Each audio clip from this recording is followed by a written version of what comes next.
শুরু হচ্ছে জেলা পর্যায়ে দীনদয়াল উপাধ্যায় প্রশিক্ষণ মহা অভিযান।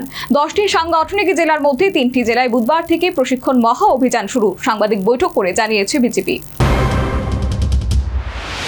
তৃণমূল স্তরে দলীয় সংগঠনকে শক্তিশালী করা এবং কর্মীদের আদর্শিক দক্ষতা বৃদ্ধি করার লক্ষ্যে দেশ জুড়ে চলছে ভারতীয় জনতা পার্টির দীনদয়াল উপাধ্যায় প্রশিক্ষণ মহা অভিযান, যার ঢেউ এসে লেগেছে ত্রিপুরায়।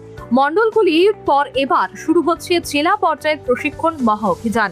রাজ্য বিজেপির মুখপাত্র সুব্রত চক্রবর্তী সাংবাদিক বৈঠক করে জানান, সাংগঠনিকভাবে রাজ্যে 10টি জেলা আছে বিজেপির। প্রথম পর্যায়ে বুধবার থেকে 3টি জেলায় শুরু হচ্ছে দীনদয়াল উপাধ্যায় প্রশিক্ষণ মহা অভিযান। শুরু হবে গোমতী জেলা, দক্ষিণ তথা পিলাক জেলা এবং সিপাহীজলা সাউথ। আমাদের অর্গানাইজেশনাল 10টি জেলা আছে, আপনারা জানেন। সিপাহীজলা সাউথ জেলা, এই 3টি জেলাতে আগামীকাল থেকে শুরু হবে জেলা প্রশিক্ষণ কর্মসূচি এবং তার পরবর্তীতে 8, 9, 10 এই 3 দিন চলবে সদর গ্রামীণ, সদর শহর এবং সিপাহীজলা নর্থ জেলাতে।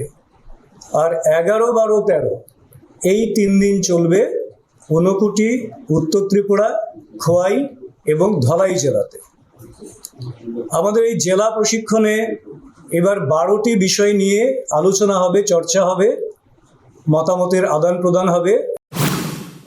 বিজেপির সূত্রের খবর, দলের নতুন এবং পুরনো কর্মীদের পণ্ডিত দীনদয়াল উপাধ্যায়ের রাজনৈতিক দর্শন, আদর্শ এবং মূল্যবোধ সম্পর্কে অবগত করা হবে। কেন্দ্রীয় এবং রাজ্য সরকারের জনকল্যাণমূলক প্রকল্প এবং সাফল্যগুলো জনগণের সামনে সঠিকভাবে তুলে ধরার কৌশল শেখানো হবে দীনদয়াল উপাধ্যায় প্রশিক্ষণ মহা অভিযানে। এবার ত্রিপুরায় উপাধ্যায় প্রশিক্ষণ মহা অভিযানে থাকছে মোট 12টি বিষয়। দলীয় আদর্শ টিকিয়ে রাখতে এবং কর্মীদের সক্রিয় বজায় রাখতে এই দীর্ঘমেয়াদী প্রশিক্ষণ অভিযানটি একটি অত্যন্ত গুরুত্বপূর্ণ পদক্ষেপ হিসেবেই দেখছেন রাজনৈতিক বিশ্লেষকদের এক অংশ। Bureau report, news vanguard.